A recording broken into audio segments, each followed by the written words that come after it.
سورہ زلزال۔ سورہ زلزال کا تعارف، مقام نزول۔ سورہ زلزال مکیہ ہے اور ایک قول یہ ہے کہ مدنیہ ہے۔ آیات، کلمات اور حروف کی تعداد، اس سورت میں ایک رکوع، 8 آیتیں، 35 کلمے اور 149 حروف ہیں۔ زلزال نام رکھنے کی وجہ، زلزال کا معنی ہے ہلا دینا، اور اس سورت کی پہلی آیت میں یہ لفظ موجود ہے، اس مناسبت سے اسے سورہ زلزال کہتے ہیں۔ سورہ زلزال کے فضائل۔ نمبر 1، حضرت عبداللہ ابن عباس رضی اللہ تعالی عنہما سے روایت ہے، ترمذی شریف کی حدیث ہے، حضور پرنور صلی اللہ تعالی علیہ وآلہ وسلم نے ارشاد فرمایا، سورہ اذا زلزلت آدھے قرآن کے برابر ہے، اور سورہ قل هو اللہ احد تہائی قرآن کے برابر ہے، اور سورہ قل یا ایہا الکافرون چوتھائی قرآن کے برابر ہے۔ نمبر 2، حضرت انس بن مالک رضی اللہ تعالی عنہ سے روایت ہے، ترمذی شریف کی حدیث ہے، رسول اللہ صلی اللہ تعالی علیہ وآلہ وسلم نے ارشاد فرمایا، جو سورہ زلزال پڑھے تو یہ اس کے لیے نصف قرآن کے برابر ہوگی، جو سورہ کافرون پڑھے تو یہ اس کے لیے چوتھائی قرآن کے برابر، اور سورہ اخلاص کا پڑھنا تہائی قرآن پاک کی تلاوت کرنے کے برابر ہے۔ سورہ زلزال کے مضامین۔ اس سورت کا مرکزی مضمون یہ ہے کہ اس میں قیامت کی ہولناکیوں اور سختیوں کے بارے میں خبر دی گئی ہے، اور اس میں یہ مضامین بیان ہوئے ہیں۔ نمبر 1، اس سورت کی ابتدا میں قیامت قائم ہوتے وقت کی چند علامات بیان کرنے کے بعد بتایا گیا کہ قیامت کے دن زمین اللہ تعالیٰ کے حکم سے مخلوق کا وہ سب کچھ بیان کر دے گی جو اس پر انہوں نے کیا ہوگا۔ نمبر 2، اس سورت کے آخر میں بتایا گیا کہ قیامت کے دن لوگ مختلف حالتوں میں اللہ تعالیٰ کی بارگاہ میں حاضر ہوں گے، اور جس نے ذرہ بھر نیکی یا گناہ کیا ہوگا تو وہ اسے دیکھے گا۔ سورہ بینہ کے ساتھ مناسبت۔ سورہ زلزال کی اپنے سے ما قبل سورت بینہ کے ساتھ مناسبت یہ ہے کہ سورہ بینہ کے آخر میں بیان کیا گیا کہ کافروں کی سزا جہنم ہے اور نیک مسلمانوں کی جزا جنت، اور اس سورت میں یہ سزا و جزا ملنے کا وقت بتایا گیا ہے۔ بسم اللہ الرحمن الرحیم۔ ترجمہ، اللہ کے نام سے شروع جو نہایت مہربان رحمت والا ہے۔ اذا زلزلت الارض زلزالها۔ ترجمہ، جب زمین اپنے زلزلے کے ساتھ تھر تھرا دی جائے گی۔ اذا زلزلت الارض زلزالها، جب زمین اپنے زلزلے کے ساتھ تھر تھرا دی جائے گی۔ تفسیر صراط الجنان میں ہے، ارشاد فرمایا کہ جب زمین اپنے زلزلے کے ساتھ تھر تھرا دی جائے گی اور زمین پر کوئی درخت، کوئی عمارت اور کوئی پہاڑ باقی نہ رہے گا، حتیٰ کہ زلزلے کی شدت سے ہر چیز ٹوٹ پھوٹ جائے گی۔ زمین کا یہ تھر تھرانا اس وقت ہوگا جب قیامت نزدیک ہوگی، یا قیامت کے دن زمین تھر تھرائے گی۔ قیامت کا زلزلہ کتنا ہولناک ہے، اس کے بارے میں ایک مقام پر اللہ تعالیٰ ارشاد فرماتا ہے، یا ایہا الناس اتقوا ربکم ان زلزلة الساعة شیء عظیم یوم ترونها تذهل كل مرضعة عما أرضعت وتضع كل ذات حمل حملها وترى الناس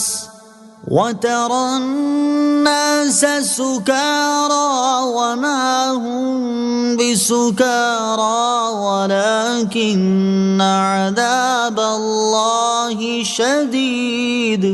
ترجمہ، اے لوگو، اپنے رب سے ڈرو، بے شک قیامت کا زلزلہ بہت بڑی چیز ہے۔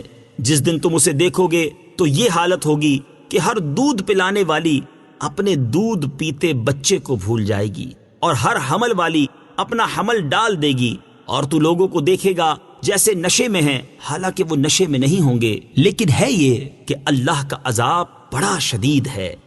وَأَخْرَجَتِ الْأَرْضُ أَثْقَالَهَا وَقَالَ الْإِنسَانُ مَا لَهَا۔ ترجمہ، اور زمین اپنے بوجھ باہر پھینک دے گی، اور آدمی کہے گا اسے کیا ہوا۔ وَأَخْرَجَتِ الْأَرْضُ أَثْقَالَهَا، اور زمین اپنے بوجھ باہر پھینک دے گی۔ تفسیر صراط الجنان میں ہے، یعنی جب زمین اپنے اندر موجود خزانے اور مردے سب نکال کر باہر پھینک دے گی، یاد رہے انسان اور جنات بوجھ والے وجود ہیں، جب تک زمین کے اوپر موجود ہیں تو وہ زمین پر بوجھ ہیں، اور جب زمین کے اندر ہوں تو زمین کے لیے بوجھ ہیں۔ اسی وجہ سے انسانوں اور جنات کو ثقلین کہا جاتا ہے، کیونکہ یہ مردہ ہوں یا زندہ زمین ان کا بوجھ اٹھاتی ہے۔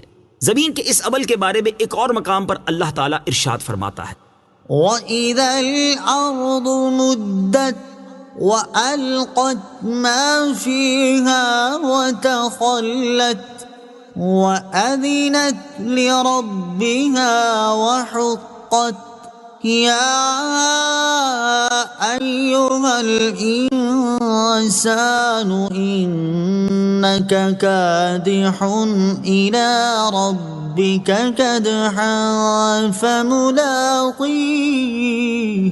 ترجمہ، اور جب زمین کو دراز کر دیا جائے گا اور جو کچھ اس میں ہے زمین اسے باہر ڈال دے گی اور خالی ہو جائے گی، اور وہ اپنے رب کا حکم سنے گی اور اسے یہی لائق ہے، اے انسان بے شک تو اپنے رب کی طرف دوڑنے والا ہے، پھر اس سے ملنے والا ہے۔ اور حضرت ابو ہریرہ رضی اللہ تعالیٰ عنہ سے روایت ہے، رسول اللہ صلی اللہ تعالیٰ علیہ وآلہ وسلم نے ارشاد فرمایا، زمین سونے چاندی کے ستونوں جیسے اپنے جگر پارے اگل دے گی۔ قاتل دیکھ کر کہے گا کہ اسی مال کی وجہ سے تو میں نے قتل کیا تھا۔ رشتہ داری توڑنے والا کہے گا اسی وجہ سے تو میں نے رشتہ داری توڑی تھی۔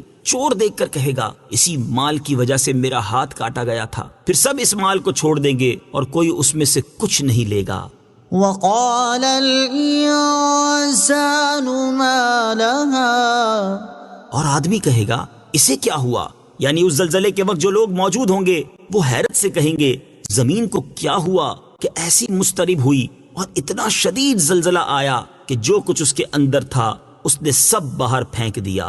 يَوْمَئِذٍ تُحَدِّثُ أَخْبَارَهَا بِأَنَّ رَبَّكَ أَوْحَى لَهَا۔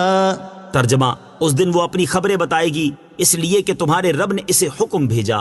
يَوْمَئِذٍ تُحَدِّثُ أَخْبَارَهَا، اس دن وہ اپنی خبریں بتائے گی۔ تفسیر صراط الجنان میں ہے، اس آیت اور اس کے بعد والی آیت کا خلاصہ یہ ہے کہ جب یہ امور واقع ہوں گے تو اس دن زمین اللہ تعالیٰ کے حکم سے مخلوق کو اپنی خبریں بتائے گی، اور جو نیکی بدی اس پر کی گئی وہ سب بیان کرے گی، اور اس سے مقصود یہ ہوگا کہ زمین نافرمانوں سے شکوہ کر سکے اور فرما برداروں کا شکریہ ادا کر سکے۔ چنانچہ وہ یہ کہے گی کہ فلاں شخص نے مجھ پر نماز پڑھی، فلاں نے زکوٰۃ دی، فلاں نے روزے رکھے اور فلاں نے حج کیا، جبکہ فلاں نے کفر کیا، فلاں نے زنا کیا، فلاں نے چوری کی، فلاں نے ظلم کیا، حتیٰ کہ کافر یہ سن کر تمنا کرے گا کہ اسے جہنم میں پھینک دیا جائے۔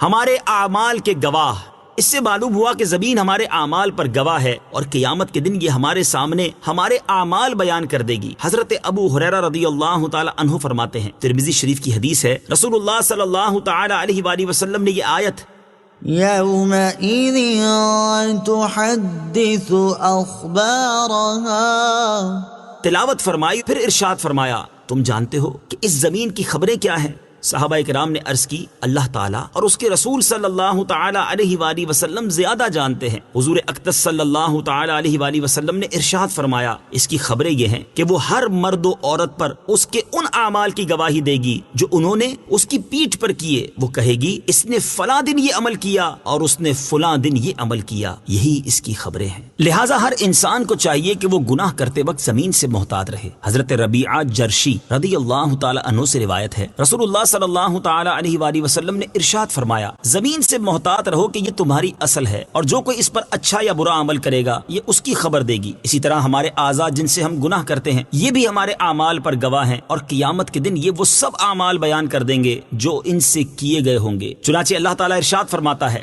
إِنَّ السَّمْعَ وَالْبَصَرَ وَالْفُؤَادَ كُلُّ أُولَئِكَ كَانَ عَنْهُ مَسْئُولًا۔ ترجمہ، بے شک کان اور آنکھ اور دل ان سب کے بارے میں سوال کیا جائے گا۔ اور ارشاد فرمایا، يَوْمَ تَشْهَدُ عَلَيْهِمْ أَلْسِنَتُهُمْ وَأَيْدِيهِمْ وَأَرْجُلُهُمْ بِمَا كَانُوا يَعْمَلُونَ۔ ترجمہ، جس دن ان کے خلاف ان کی زبانیں اور ان کے ہاتھ اور ان کے پاؤں ان کے اعمال کی گواہی دیں گے۔ لہٰذا ہر انسان کو چاہیے کہ وہ جب اپنے کان، آنکھ، دل، زبان، ہاتھ اور پاؤں سے کوئی گناہ کرنے لگے تو وہ یہ بات پیش نظر رکھے کہ قیامت کے دن یہی اعضاء اس کے اس گناہ کی گواہی دیں گے۔ يومئذ يصدر الناس أشتاتا ليروا أعمالهم۔ ترجمہ، اس دن لوگ مختلف حالتوں میں لوٹیں گے تاکہ انہیں ان کے اعمال دکھائے جائیں۔ يومئذ يصدر الناس أشتاتا۔ اس دن لوگ مختلف حالتوں میں لوٹیں گے۔ تفسیر صراط الجنان میں ہے، اس آیت کا ایک معنی یہ ہے کہ قیامت کے دن لوگ حساب کی جگہ پر پیش ہونے کے بعد وہاں سے کئی راہیں ہو کر لوٹیں گے۔ کوئی دائیں طرف سے ہو کر جنت کی طرف جائے گا اور کوئی بائیں جانب سے ہو کر دوزخ کی طرف جائے گا تاکہ انہیں ان کے اعمال کی جزا دکھائی جائے۔ دوسرا معنی یہ ہے کہ جس دن وہ امور واقع ہوں گے جن کا ذکر کیا گیا تو اس دن لوگ اپنی قبروں سے حساب کی جگہ کی طرف مختلف حالتوں میں لوٹیں گے کہ کسی کا چہرہ سفید ہوگا اور کسی کا چہرہ سیاہ ہوگا، کوئی سوار ہوگا اور کوئی زنجیروں اور بیڑیوں میں جکڑا ہوا پیدل ہوگا، کوئی امن کی حالت میں ہوگا اور کوئی خوف زدہ ہوگا تاکہ انہیں ان کے اعمال دکھائے جائیں۔ فمن يعمل مثقال ذرة خيرا يره ومن يعمل مثقال ذرة شرا يره۔ ترجمہ، تو جو ایک ذرہ بھر بھلائی کرے وہ اسے دیکھے گا اور جو ایک ذرہ بھر برائی کرے وہ اسے دیکھے گا۔ ومن يعمل مثقال ذرة شرا يره۔ اور جو ایک ذرہ بھر برائی کرے وہ اسے دیکھے گا۔ تفسیر صراط الجنان میں ہے، حضرت عبداللہ ابن عباس رضی اللہ تعالی عنہما فرماتے ہیں کہ ہر مومن اور کافر کو قیامت کے دن اس کے نیک اور برے اعمال دکھائے جائیں گے۔ مومن کو اس کی نیکیاں اور برائیاں دکھا کر اللہ تعالیٰ برائیاں بخش دے گا اور نیکیوں پر ثواب عطا فرمائے گا، اور کافر کی نیکیاں رد کر دی جائیں گی کیونکہ وہ کفر کی وجہ سے ضائع ہو چکی، اور برائیوں پر اس کو عذاب کیا جائے گا۔ حضرت محمد بن کعب قرظی رضی اللہ تعالی عنہ فرماتے ہیں کہ کافر نے ذرہ بھر نیکی کی ہوگی تو وہ اس کی جزا دنیا ہی میں دیکھ لے گا، یہاں تک کہ جب دنیا سے نکلے گا تو اس کے پاس کوئی نیکی نہ ہوگی، اور مومن اپنی برائیوں کی سزا دنیا میں پائے گا تو آخرت میں اس کے ساتھ کوئی برائی نہ ہوگی۔ بعض مفسرین نے فرمایا ہے کہ اس سے پہلی آیت مومنین کے بارے میں ہے اور یہ آیت کفار کے بارے میں ہے۔ نیکی تھوڑی سی بھی کارآمد اور گناہ چھوٹا سا بھی وبال ہے۔ اس آیت سے معلوم ہوا کہ نیکی تھوڑی سی بھی کارآمد ہے اور گناہ چھوٹا سا بھی وبال ہے۔ حضرت ابو ہریرہ رضی اللہ تعالی عنہ سے روایت ہے، بخاری شریف کی حدیث ہے، رسول اللہ صلی اللہ تعالی علیہ وآلہ وسلم نے ارشاد فرمایا، بندہ کبھی اللہ تعالیٰ کی خوشنودی کی بات کہتا ہے اور اس کی طرف توجہ بھی نہیں کرتا، یعنی بعض باتیں انسان کے نزدیک نہایت معمولی ہوتی ہیں، اللہ تعالیٰ اس بات کی وجہ سے اس کے بہت سے درجے بلند کرتا ہے، اور کبھی اللہ تعالیٰ کی ناراضگی کی بات کرتا ہے اور اس کا خیال بھی نہیں کرتا، اس بات کی وجہ سے جہنم میں گرتا ہے۔ صدق اللہ العظیم۔